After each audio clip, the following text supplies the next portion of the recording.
उधर UP police भी एक बार फिर सवालों के घेरे में है। चंदौली जिले के मनराज गांव में पुलिस के ऊपर आरोप है कि वो एक गैंगस्टर के घर दबिश डालने के लिए गई, लेकिन गैंगस्टर के नहीं मिलने पर वहां उसने परिवार वालों के साथ इस कदर मारपीट की कि एक युवती की मौत हो गई।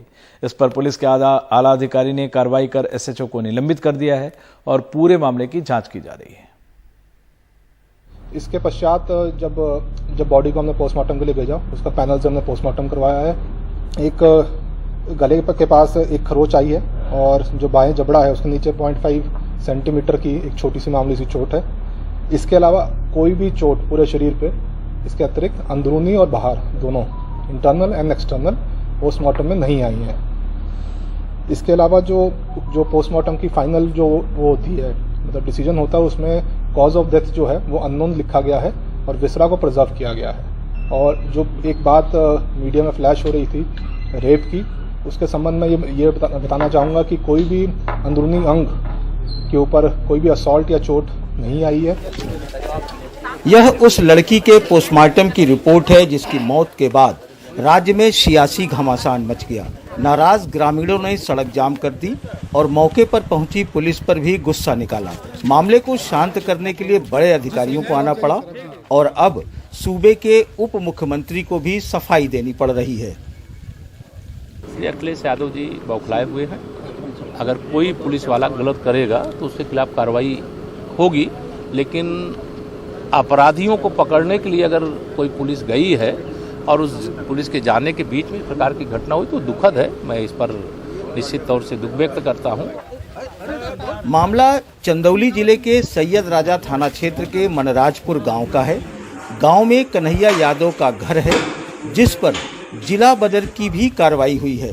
बलवे के एक मामले में कोर्ट के NBW वारंट को तामील कराने के लिए पुलिस शनिवार की शाम 4 बजे कन्हैया यादव के घर पहुंची।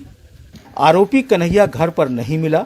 घर वालों का आरोप है कि कन्हैया के न मिलने पर पुलिस ने उनके परिवार के साथ इतनी ज्यादा बदसलूकी की कि उनकी एक बेटी की मौत हो गई।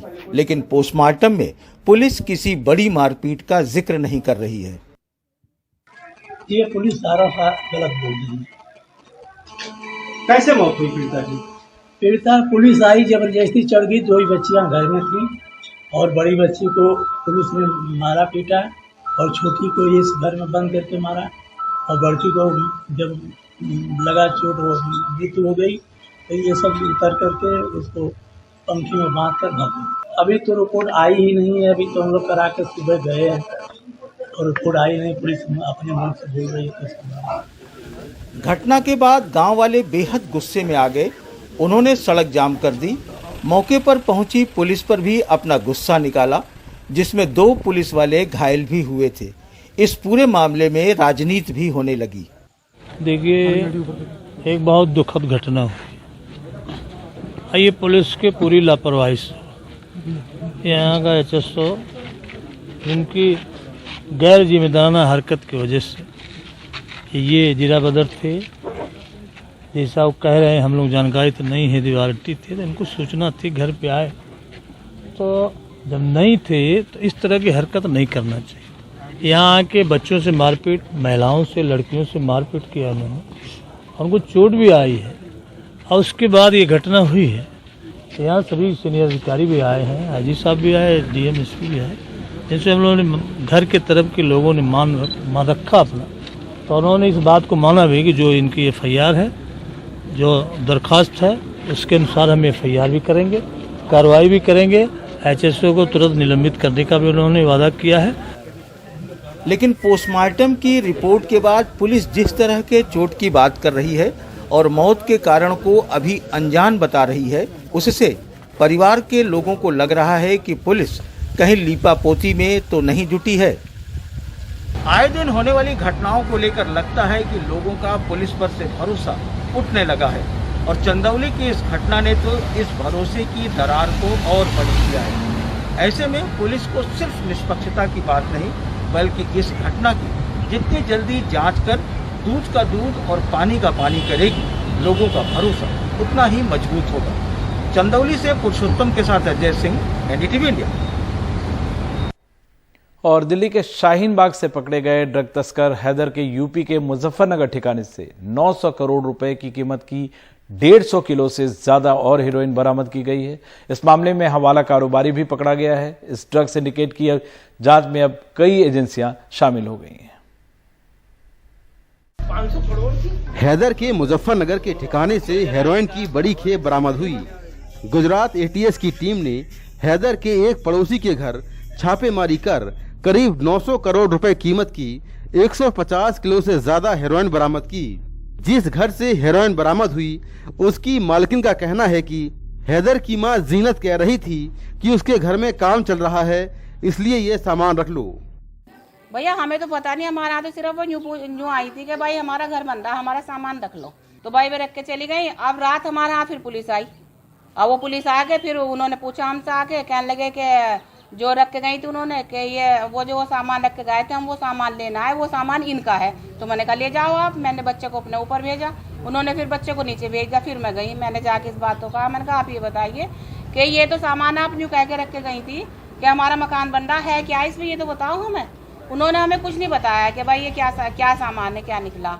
बस ये बात हुई, जो पुलिस वाला आ गए तेरे सारा सामान लेके चले गए। एनसीबी ने इस मामले में 5वें आरोपी शमीम को लक्ष्मी नगर से गिरफ्तार कर लिया है।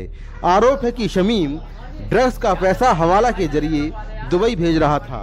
इससे पहले हैदर के शाहीन बाग के घर से एनसीबी ने 300 करोड़ रुपए कीमत की 50 किलो हेरोइन, 30 लाख रुपए कैश और 47 किलो दूसरे नशीले पदार्थ बरामद किए। अब तक इस सिंडिकेट से 1200 करोड़ रुपए की हेरोइन बरामद हो चुकी है। इस सिलसिले में कच्चे माल से हेरोइन बनाने वाले 2 अफगानी नागरिक दिल्ली के भोगल इलाके से गिरफ्तार किए गए। एक अजीम अहमद कैराना से पकड़ा गया। अजीम का भाई शाहिद हेरोइन समुद्र और अटारी बॉर्डर के रास्ते अफगानिस्तान से आ रही है। एनसीबी के मुताबिक हाल ही में गुजरात और अटारी बॉर्डर से जो हेरोइन पकड़ी गई वो भी अफगानिस्तान से उसी जगह से आई जहां से हैदर शाहिद मंगाता है। इस सिंडिकेट के तार दुबई, पाकिस्तान, ईरान और अफगानिस्तान से जुड़े हैं। इसमें एक बड़ा अंतर्राष्ट्रीय संगठन है जिसमें धीरे धीरे उसकी परतें खुल रही हैं। अभी एक 5वीं गिरफ्तारी हम लोगों ने की। जो हमारा एक मुख्य आरोपी है जो दुबई में बैठ के इस सारी चीज को मास्टरमाइंड कर रहा है। दुबई, ईरान, अफगानिस्तान, पाकिस्तान, इन सब देशों के नाम आ रहे हैं। कुछ की पुष्टि हुई है, कुछ की पुष्टि होना बाकी है और उन पे हम लोग पैरेलली काम कर रहे हैं। विभिन्न एजेंसियों के माध्यम से हम लोग उस पर निगाह बनाए हुए हैं। कस्टम की टीम भी इस सिंडिकेट के आरोपियों से पूछताछ कर रही है, जबकि एनसीबी की टीम गुजरात और अटारी बॉर्डर में पकड़े गए आरोपियों से पूछताछ करने जाएगी। हाल ही में पूरे देश में अलग अलग जगहों से जो हेरोइन की खेप बरामद हुई हैं, उनके तार एक जगह से जुड़ते हुए दिख रहे हैं। इसीलिए अलग अलग जांच एजेंसियां एक साथ जांच में शामिल हो रही हैं, जिससे इस सिंडिकेट के तार जोड़े जा सकें। नई दिल्ली से मुकेश सिंह, एनडीटीवी इंडिया।